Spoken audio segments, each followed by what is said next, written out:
What's going on, guys, and welcome back. We're so close to 5,000 subscribers. Thank you guys very much. Again, I will have an update on our giveaway. I'm not 100% sure. I think I know what I'm going to do, but I will get that up probably this week or next week for sure. And make sure you keep your eyes out for that. If you hit that little notification bell, it's a great way to keep on top of it. In addition, we have our 5,500 subscriber giveaway too. Case giveaway, by the way. Anyway, Steel Song, another deck, another day, another time. It actually takes a few days to do these, and we mess around, we change the list, we lose a lot, we win a lot, we lose a lot, we test, we change, we make accommodations. Anyway, I got a list that I was very happy with. In 20 test matches with this list, I went 16-4, so I was very happy with the test results. Went 3-2 against Ruby Amethyst Control, 2-1 actually against Popsicle. My 2 wins were on the play. I think that we have aggressive enough options now with Daisy, with Lilo coming back with like Lawrence on 3, even Smee on 2. You have enough low-cost aggressive cards that give you a pretty good puncher's chance in the matchup. Still not a favorable matchup, especially the longer the match goes on. I think that they claw their way back into it. But I do think that, especially on the play, you have a fighter's chance against Popsicle. Versus Amethyst Emerald. This is one of my favorite decks, so I'm very fluent in it, and well, when you're fluent in a deck, you know how to beat the deck typically. That's kind of how it works. That's why I say when you're testing for events, try to learn other decks, because the better you learn those decks, the better you learn where they're weaker, the better you learn where you can beat them at. We went 3-0 against Amethyst Emerald, Tempo, Aggro type decks. 2-0 against Purple Steel, 2-0 against Dwarf Mine. I did change up my matchup tips, so get ready for that. Link for the deck list is down below. Otherwise, you can stick around to the end of the video, and we will go over it then. Emerald Steel discard, I went 1-1 verse. Then I played a couple of Amber Emerald decks, 1 discard and 1 aggro. Beat them both. Beat the 1 Blue Steel.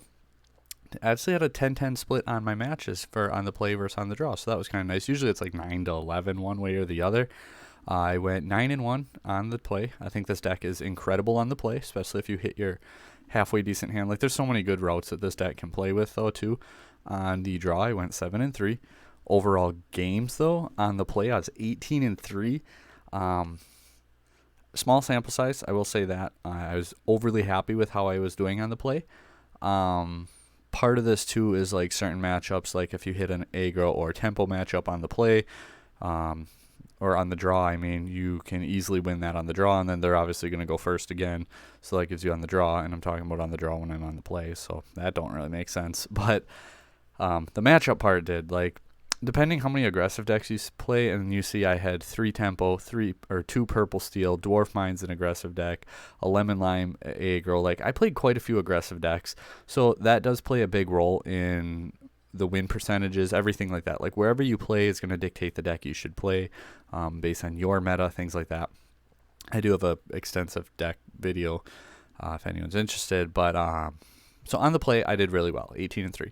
On the draw I was 17-12, so that's a little more expected, like close to 50-50, a little bit favored, but at the end of the day it should be favored because I kept testing until I got a list that I was happy with. So ideally I bring to you a list that actually performs, not just a random list, because if I brought you the first iteration of this deck, well, I don't know, I think I stopped when I was 7-4, and I'm like, nah, I'm just not quite feeling it. Still almost at 66 win percentage, I just wasn't feeling it, so I made some changes, started the process over, and this is where we ended up. So, Popsicle. How do you attack the Popsicle matchup? You want to be aggressive. Be aggressive. I think I've made that joke before.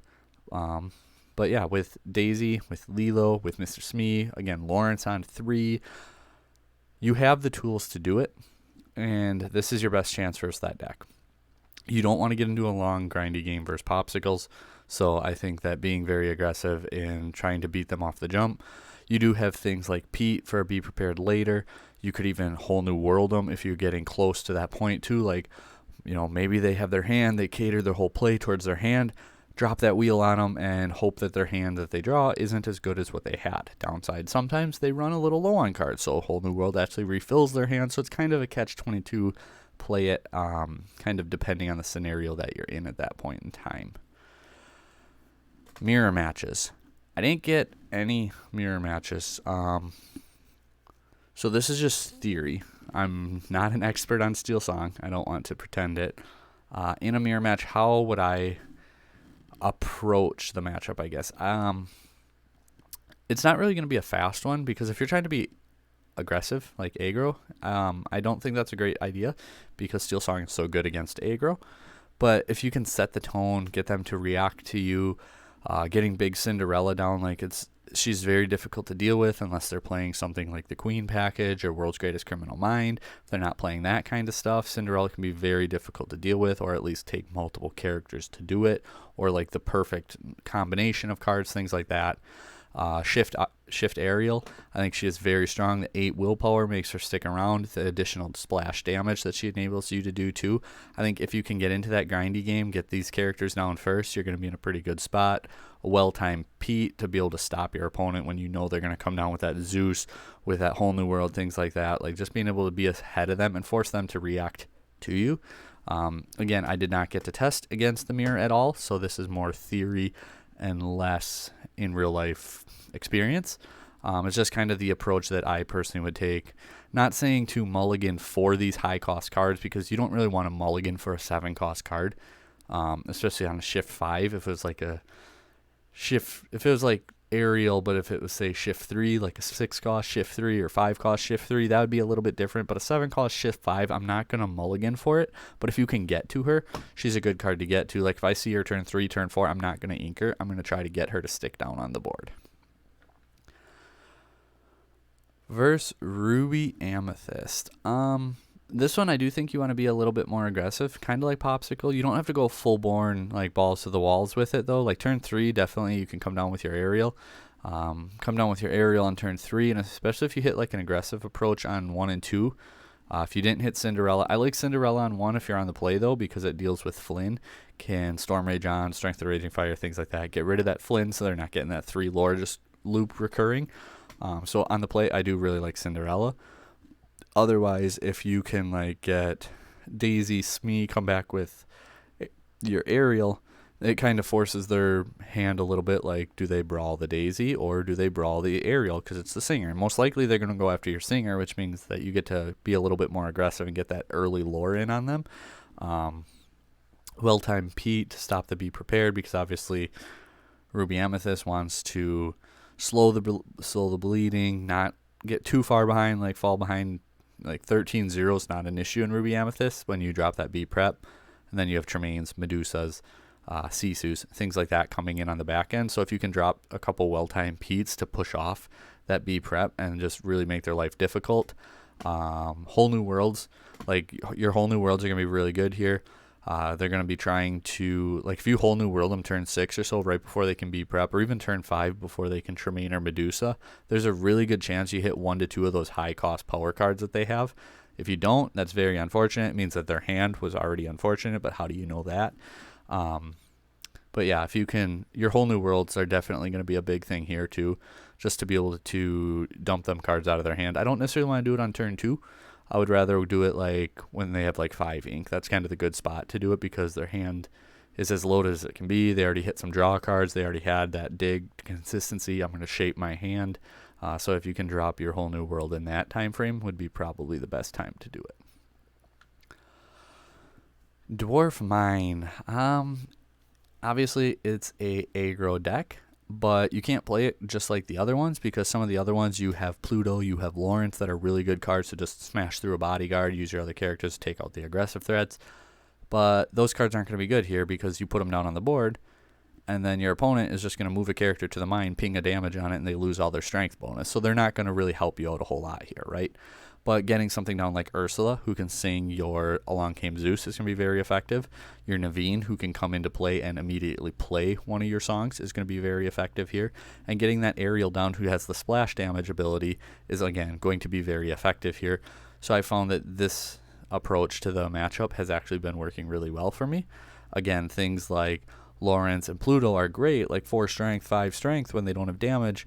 But the ease of them just move a character to the Dwarf Mine, ping a damage on them, and all of a sudden they're, essentially null and void. Unless you have like a Rapunzel in hand, then that's an approach you can go. Like you play it down, you bait it into it. They need to move to the mine, and they're probably going to move the 1, ping 2 damage on it, and then you play your Rapunzel, you draw 2 cards, and then you get to swing for a bunch of damage. That is a playline. If you have the Rapunzel, absolutely, your Lawrence, your Pluto gets so much better here. But if you don't have that Rapunzel to heal it, they're probably just going to move there, ping that damage, and just be ready for them to not be that effective.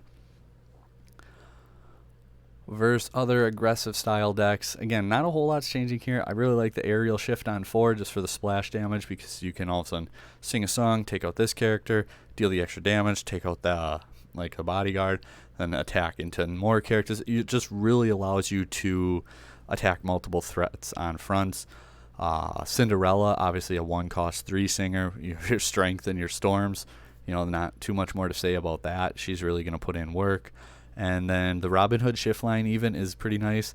He's a 2/2, so if like you swing into like a 1/1 on right away, if sometimes they'll actually be smart and their play is to crash and get rid of your Robin Hood before you can get the shift down. But otherwise, just getting to your shift Robin Hood, because a lot of their bodyguards, if they're playing them, are going to be like 3 defense bodyguards. So you can take multiple out with your Robin Hood, gain the lore in the process, get, you know, a card once he does expire himself. So lots of things going that way for your aggressive matchup. But you have all your songs too, like so many of your songs here. So obviously like Ursula is going to help. Your Smee on 2 even is going to help because of 3 strength if you need to challenge. Lawrence, your Ariel, like so much of this deck just handles aggro already on its own. There's really not a huge need to panic in that regard. I'm going to try to catch my breath and move myself if it'll let me here. So the deck list comes in about $414. It's one of the more expensive meta decks of the format. I am playing 16 uninkable cards. Our cost curve definitely high in the 3s, but that tapers down pretty quick. I think it's, you know, I was pretty happy with it. I felt like 16 uninkables, I wasn't running into too many. We've seen formats where this deck runs 20. I'm not a fan of that. Like 16 is kind of the cap that I like to go with decks. Sometimes I'll push 18. Ideally, I'm in like the 11 to 13 range. That's just my comfortability spot. But on 1-drop, so 4 Cinderella, 4 Robin Hoods, and then the 3 Daisies. Again, you're not always trying to be aggressive with this deck. It's more of a mid to late game type deck. Definitely in that like turn 4 to 7 range. But sometimes, like Popsicle, you want to be aggressive. So playing the 3 Daisies and also 2 Lilos on 2. In addition, the 4 Smees on 2. So these 3 cards being your real aggressive approach. And Lawrence even on 3 allows you to keep being aggressive a little bit deeper into the game. But when he has no damage, getting the 4 strength allows him to take out a Sisu, take out a Daisy, take out some big defensive threat really effectively. So that 4 damage is very, very good. Again, Ursula, she's a singer. Ariel, she's a singer. You're playing Steel Song. Your Cinderella is a singer. That's the name of the game. Getting advantage through singing songs of characters that are lower cost. Obviously, your Ariel also going to be able to dig 4 songs into your deck. Pete, we kind of went over the options for him. Most effective in the mirror match and with Ruby decks, but versus other decks, you know, especially any other steel deck really, a well-timed Pete can just slow them down that little bit that you need to. Naveen coming in, especially in like aggressive matchups too, being able to play a card right on 4 and he plays the song immediately from hand is very nice. So him into aggro too, if you want to try to get him and pair him up with the song. Very good, very clean. You play him on force, like come through with a Zeus, take out something like a Pluto even, just boom, gone, and then your other 3 characters can go ahead and deal with the rest of their board. Your Ariel for healing, obviously. Pluto, just kind of that bodyguard, and also like Lawrence getting that free attack boost, being a 5/5 when he has no damage on him. Your Ariel being able to heal him, Rapunzel. Your Rapunzel can heal your Lawrence, heal your Pluto, heal your Smee. Like, you have a lot of ways to really abuse your Rapunzel to get that extra draw and be just ahead on resources. Like, there's a reason why this is still one of the most expensive cards in the game. She is just so strong. Then lastly, we're playing the 4 Robin Hoods. He's actually pretty cheap right now. I'd pick him up if you don't have him. 2 Ariels. Always liked this card. I played her back a couple sets ago. Like when she was first announced and released, like I was messing around playing with her in Purple Steel actually. I liked her a lot in there. I like her a lot in this deck too. I'm glad she's starting to see a little bit more play, I've noticed, and finding her place. I think she's really good into the format. And then the 1 Cinderella. Just she's a house to take down sometimes, like very difficult to deal with. And then our song count, we're doing 4-4 on our 3-cost songs, not too crazy. Zeus is so good right now and so mandatory, like from Elsa's to Genies to these evasive threats that are just so prevalent in all these purple decks. Like Zeus is just pretty much a mandatory 2 of in any steel deck. And Steel Song, I think you should be playing 3 if not 4 of them, period. I don't think Grab Your Swords is actually needed. I think this format 1 is slowing down slightly, and 2, just the way the deck functions, I think that you can answer aggro fast enough that you don't need the Grab Your Swords. If Green Steel Discard or things like Prince John with Ward starts to pop up a little bit more, we can make a few concessions and put in some Grab Your Swords. Won't be too hard to do it. But lastly, then the 4 Whole New Worlds. 15 might be one of the lowest song counts I've had in this deck, but it functions really well. It still felt really clean. I was really happy with the way it went and the way it flowed. Overall, I really liked it, and this is my updated Steel Song for the new year 2025. Thank you guys for watching, and as always, until next time, like, share, subscribe, comment down below. Take care.